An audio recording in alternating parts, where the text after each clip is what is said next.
Hey everyone, thanks for joining me on today's video. We are going to be picking up my Tesla today.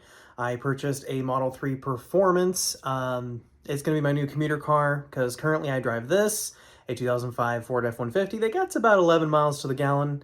And since gas is $6.50 a gallon currently, and I don't think it's going to go down anytime soon, I thought it might be a good idea to try the whole electric thing out on my next car purchase, especially because most dealers are doing markup on regular cars, and I don't want to participate in that. So before we go, there's a couple details I want to mention that I didn't see in anyone else's video. The first one is when you upload your proof of insurance.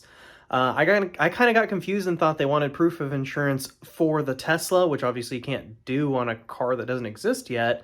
So actually, you just upload the proof of insurance you already have on a vehicle you already drive. I just want to make sure you're an insured driver. So that's something you might want to know. I didn't know that. I couldn't find that information online, or maybe I was just looking in the wrong place, but you know, there's a little tip for you. The second tip I have for you is how to get your Tesla early, like I did. So early is kind of misleading because originally on May 1st, I ordered a rear-wheel drive Model 3.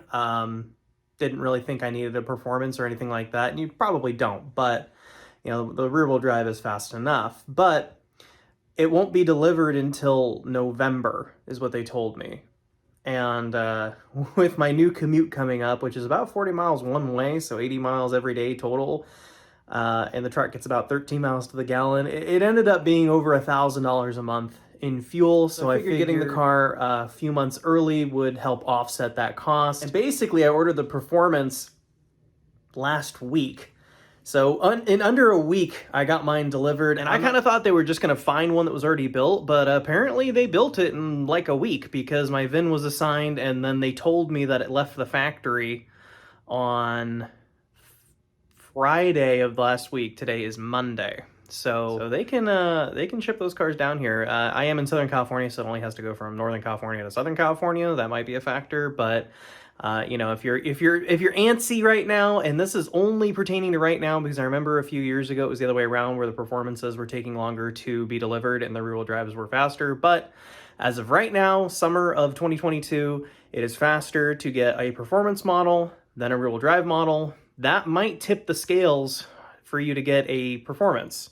It did for me. Not to mention you get a substantially faster vehicle that has a better sound system and has a bit more range. So all those factors added up to a total win for me.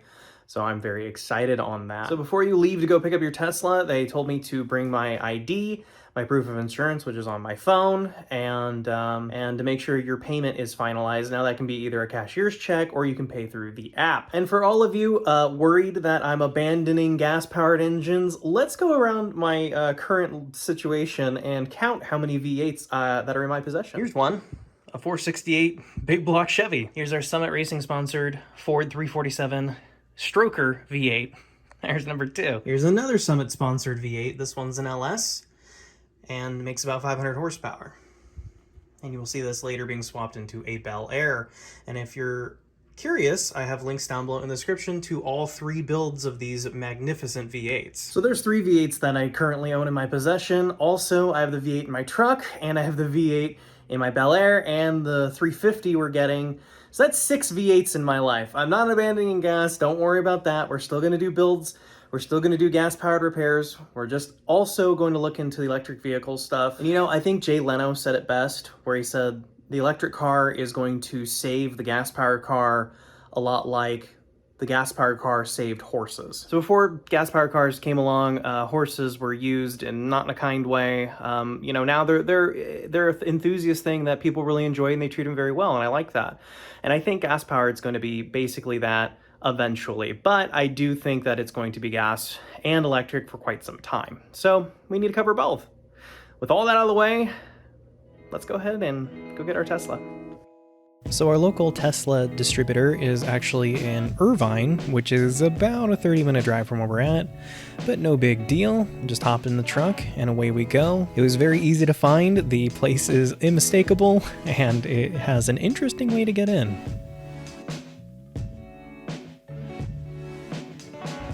Let's go get my car.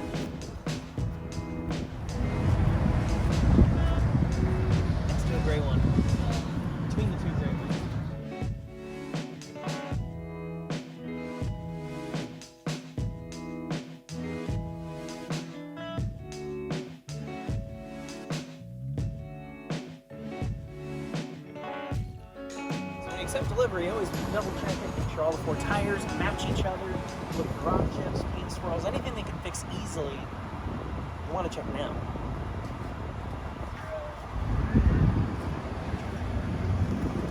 I think it looks like $1 million. Oh, it smells so good. Alright, well that was easy. Now my phone is the key for the car. So that's exciting. Well, this is pretty cool. Now it's time to get out of here and drive back home.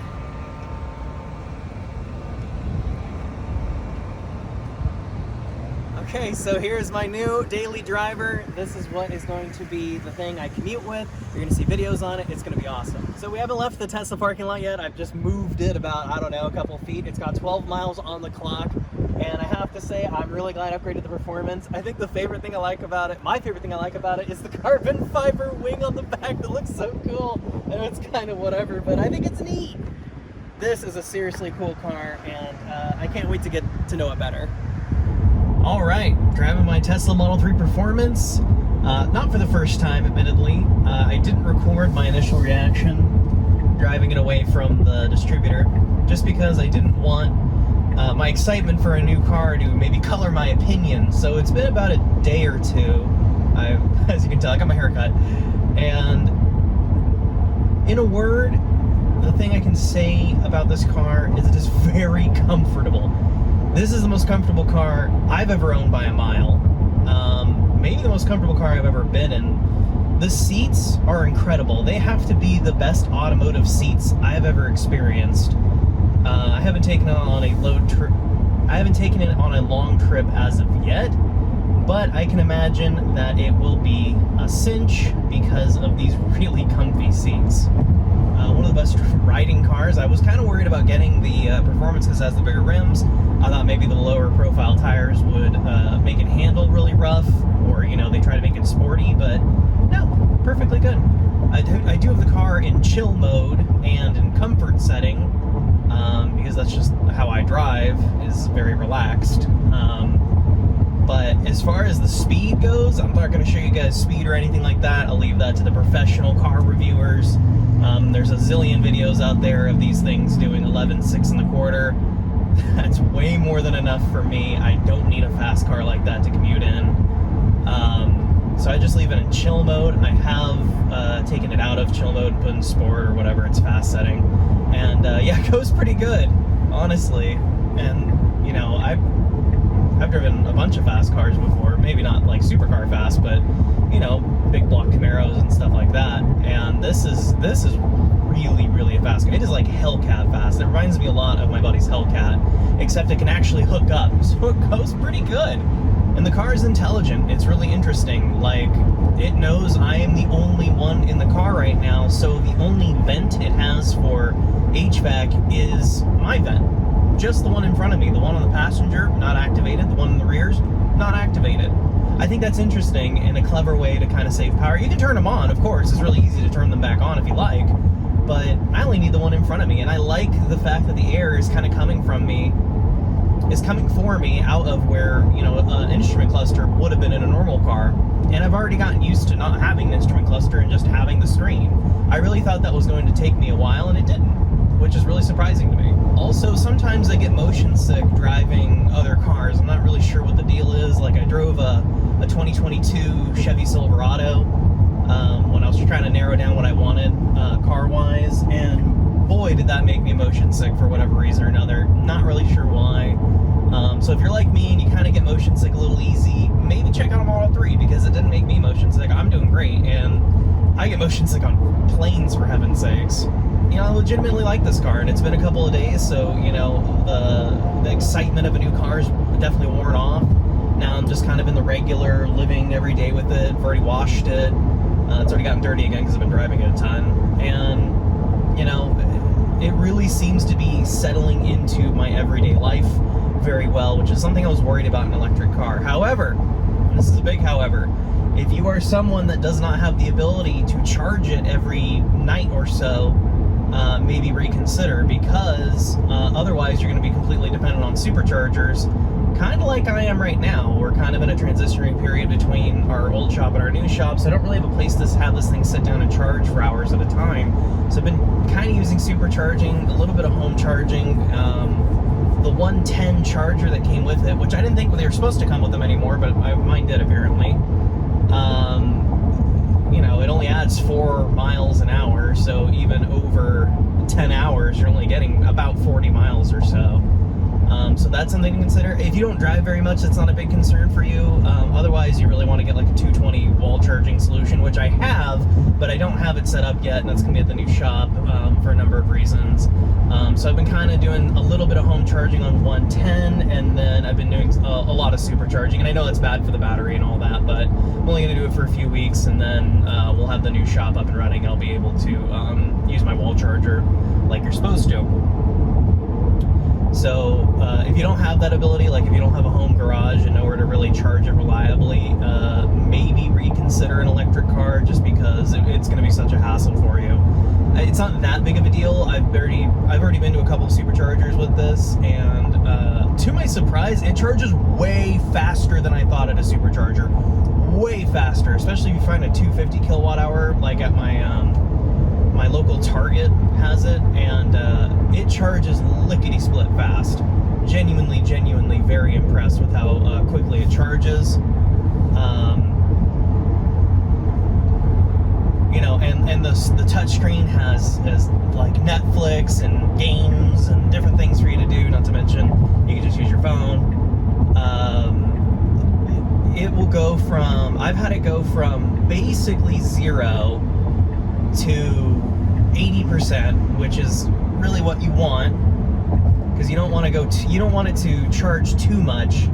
You don't want to go to the 100%. You want to keep it at 80%, or else you keep charging 100%, it kind of damages the battery, makes it degrade a little faster. So you really want to put it at 80%. It's kind of where it's comfortable, and that extra 20% that it takes to charge is insanely hard to charge and put in. It's kind of like inflating a tire. It's really easy to go from 1 psi to 10 psi, but it's much harder to go more than that. As psi ramps up, the effort it takes to put air into a tire increases. So that's something to definitely consider. But about zero, I had like 15 miles left. From like 15 miles to 270 or so, it takes about 40 minutes on a really good fast charger, which is way faster than I thought. I thought it was like an hour or two. I thought it was going to be like 2 hours the first time that I charged the car. So it's genuinely pretty impressive what they've accomplished with fast charging. I'm already happy with how quick it charges. I'm actually I think I'm gonna plan a road trip to like Arizona or something and back with my buddy. So that just tells you the confidence I have in the supercharging network and how quick it is. I have run into them, one of them being full. Admittedly, was a small one that only had like 5 stalls kind of close to me. But then I just drove down the street to my Target, and that one has like 16 stalls or something like that. There are more superchargers than you might think, and the GPS inside of the touchscreen will help you find those. It's not reliant on you being able to bust out your phone and try to find one. It will find one for you if you ask it to, and it's actually better if you ask it to, simply because when you do, the car's smart enough to know, hey, he's going to a supercharger, let's precondition the battery. Not sure what it's doing. I don't know if it's heating it up, cooling it down, not sure. I'm not an electric car engineer or anything, but it does help the charging go faster. So if you need to charge it on the road or something, always use your navigation to look for a supercharger. That's something that I haven't seen anyone else talk about. Overall, I am very, very impressed with this car. I am more impressed than I thought I would be, especially after a couple of days where a honeymoon period kind of wanes. If there are any kind of repairs or slight modifications we're going to do on the vehicle, you will see that here on the channel, so make sure you're subscribed to see that. But as far as like a big electric motor repair or a battery repair, we're not going to touch that for obvious reasons. But these things still have CV axles, they still have brakes, they still have window regulator motors, blend door actuators, seat motors. I mean, the list goes on and on and on and on. There's still a lot on these cars that can go wrong and will go wrong. And you know what? We're going to be here to show you how to fix it every step of the way. Thank you so much for watching, genuinely from the bottom of my heart. Thank you so much for watching. Without you guys, there is no way I could have or needed to buy something like this. It has been an absolute blessing. Thank you so much for being there and subscribing and comment and liking. Everything helps and adds up, and I am so appreciative and grateful. Thanks for watching, and I'll see you next time.